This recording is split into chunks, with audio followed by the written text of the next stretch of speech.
Engineering bodies, here we go again on another day. So another set of problems tayo, another set of tutorials here in engineering mathematics pa rin. So part pa rin to ng mathematics, surveying, construction engineering, transportation engineering, etc. No?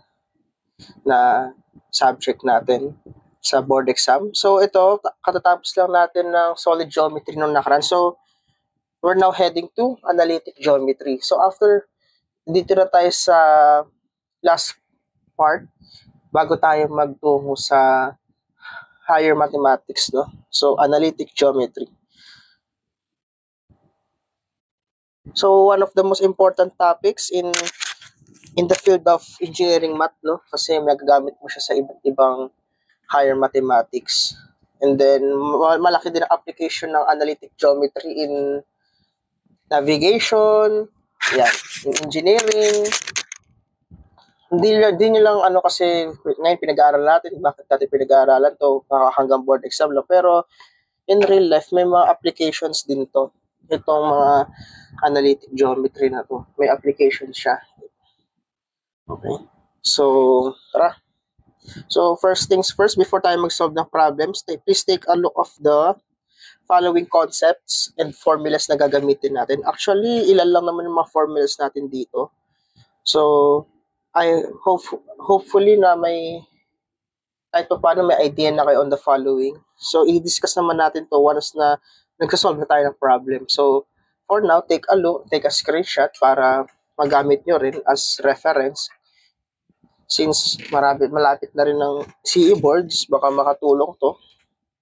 Sige. I will give you some time to take a screenshot of the following.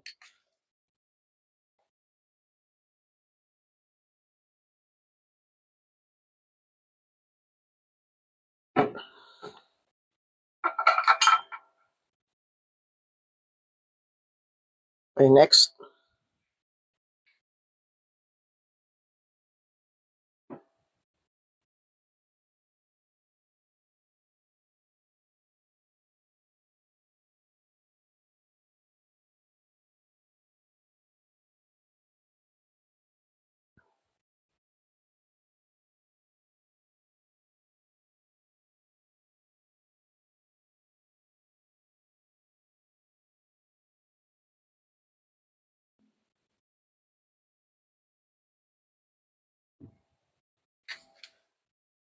Okay, next.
Okay, next.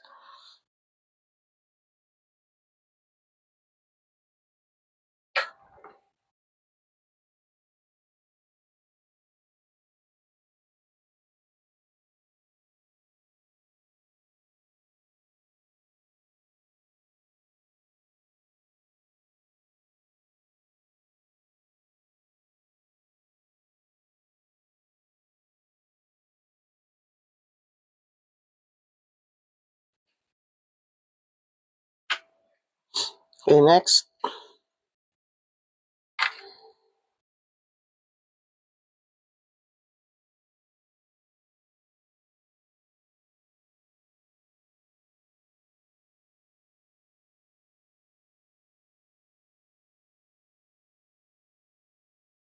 Guys nga pala, I'm expecting na sanay na rin kayo mag-plot ng points sa Cartesian coordinate system, so hindi ko na siya i-discuss. alam niyo na rin yung first to fourth quadrant, tapos kung kailan siya positive, kailan negative yung abscissa and yung ordinate, okay? So,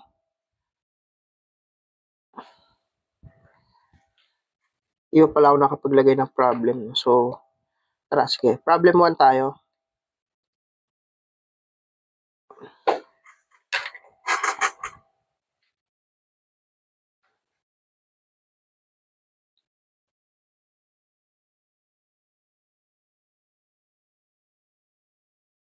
So, problem 1. The segment from negative 1, 4 to negative 2 is extended 3 times its own length. The terminal point is, so para ba natin sinusolve yung ganitong problem? First things first, let's draw try natin i-plot dito sa coordinate plane natin. Sakto naman may mga dotted line naman tayo. Yan. Okay. And then, sabi kasi, first is 1, negative 4. So, let's try to point the, So, ito yung 0, 0.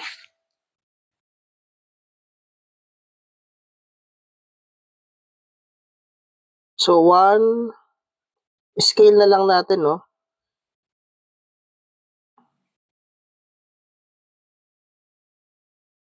Draw pa pala natin dito. Ano ba ito i-rotate?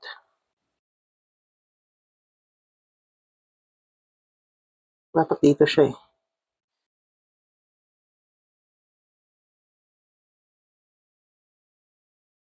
Dapat pala ito na lang ginamit natin. Ulit guys.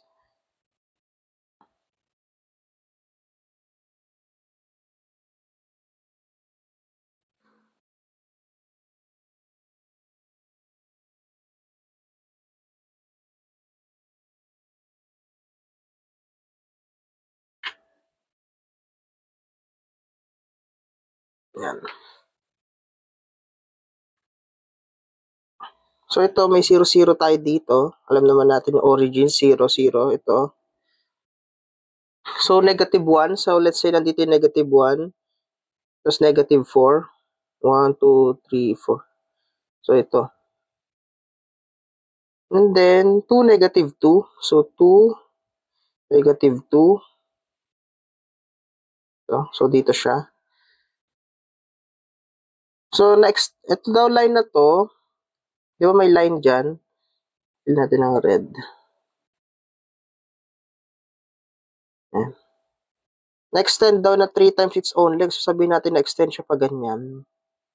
Yan, ganyan na lang. Okay? So, ito yung negative 1, 4. Ito yung 2, negative 2. So, sabihin natin ito xy. Yan. So, let's call it A, point B, point C. Okay? So, sabi, yung segment from negative 1 to 4, itong AB, extended 3 times its own length. So, sabihin natin itong BC is 3 times 2, 3AB. Parang ganyan yung sinasabi dun sa problem, no? So, paano nagagawin natin? Pwede naman tayong gumamit nung parang ang pwede natin gawin, itong BC is x minus 2 is just 3 times. Para sa x to guys, ha? Paano natin nakuha tong parang concept na yan? Ito lang gagamitin natin.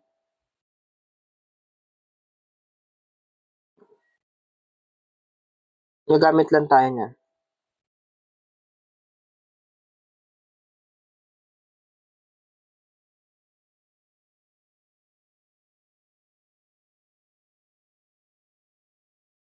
Three. So, ito, AB, 2 minus negative 1. Yan, makakuha tayo ng x na 11.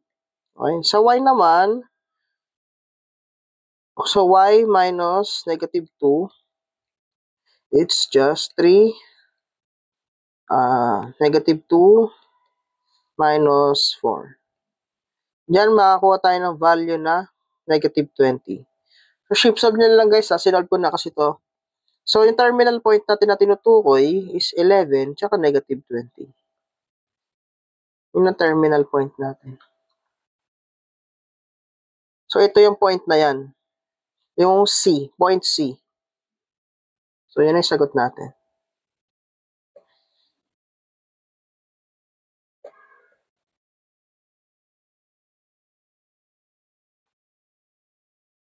Okay? So, it is letter C. The next problem. Madali lang siya guys ha. Yan.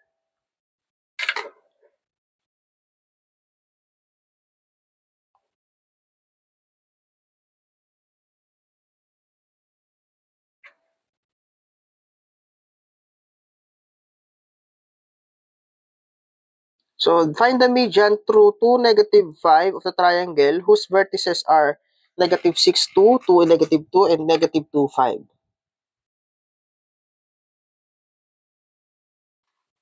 So, pwede naman nating i-plot para para baka nakalimutan nyo na mag-plot sa coordinate system.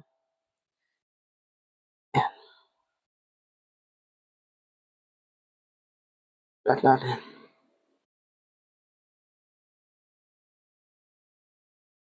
Yan. So, yung vertices muna. So, negative 6, 2. Sabihin natin ito yung point A, B, C. Ito yung D. So, vertices, yung point A, negative 6 and 2. So, negative 6, 1, 2, 3, 4, 5. So, dito, then 2, akit ka. So, ito siya, point A. B, 2, negative 2. 2, negative 2, ito. Dito siya. Point B. Then C, negative 2, 5. Negative 5. 1, 2, 3, 4, 5. So, dito. C.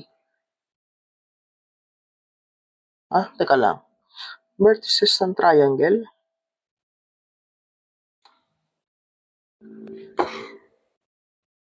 Mali pala dito.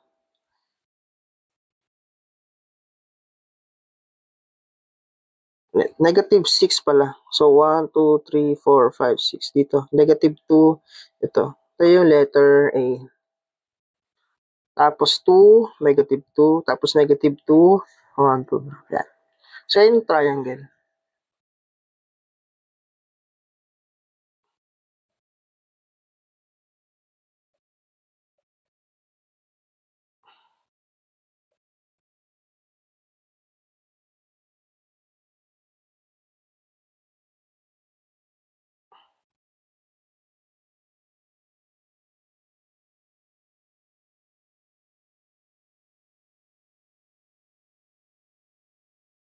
So, yun yung triangle natin, guys. Tapos, yung median through negative 2, negative 5. So, saan ba yun? Ito, yung less sa point C din. So, ulitin natin ng So, yung vertices na to, yan yung tatlong vertices natin. Yung median of a triangle is the line from one vertex to the midpoint of the opposite side. Yun ang tinutukoy na median. Ulitin natin ha. Yung median ng triangle, siya yung line mula doon sa isang vertex papunta doon sa midpoint ng opposite side. So, since the median required is through negative 2, 5, so through point C, the other end is the midpoint nitong dalawa. Nitong A and B. So, sabihin natin, nandito yung midpoint niya. Yan, kunwari yan. So, ito yung hinahanap nating line. Kasi median, guys, is yung from one vertex papunta dun sa midpoint ng opposite side. So, yan, yan ang inaano natin. So, first things first, paano natin gagawin? Locate muna natin yung midpoint. Midpoint nung of A and B. Paano ba natin kunin yung midpoint? So, sabihin natin X. So, ito, XY. Bali,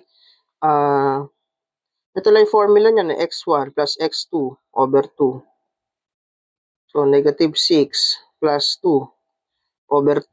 O, meron kang negative 2. Okay, so y is y1 plus y2 all over 2. So, magiging 2 minus 2 all over 2. So, 0.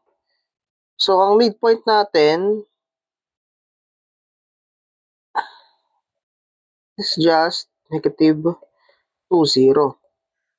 Next, ang tinatanong kasi, find the median. So, yung distance eh. Itong distance from point C to the midpoint through the xy. Paano natin gagawin? So, distance formula lang. Sabi natin D. So, distance is just, alam niyo naman na siguro, ito lang yung distance formula, the famous distance formula. Yan, x sub 2 minus x sub 1 squared plus y sub 2 minus y sub 1 squared. So, ang kailangan nating distance from negative 2, negative 5 to negative 2 and 0. So, negative 2 minus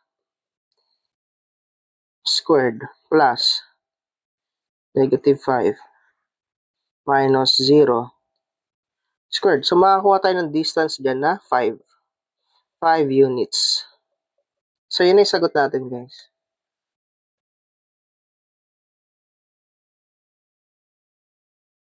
Yan.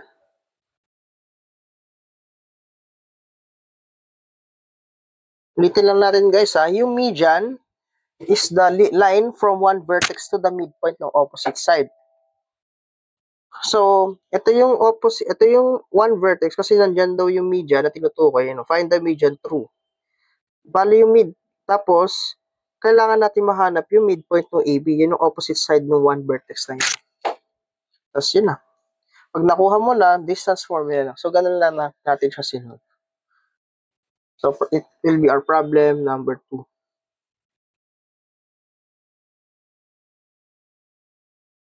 So, for more engineering tutorials, please like and subscribe to my YouTube channel and hit the bell button para updated tayo sa mga future pa nating tutorials. So, meron pa tayong couple of problems sa points and line, no? Sa line and point lang muna yung pag-uusapan natin. And then after nun, dun tayo sa conic sections. So, yung conic sections ay circle, parabola, hyperbola, etc. So, yan. So, keep watching, happy learning, and Padayon Engineers.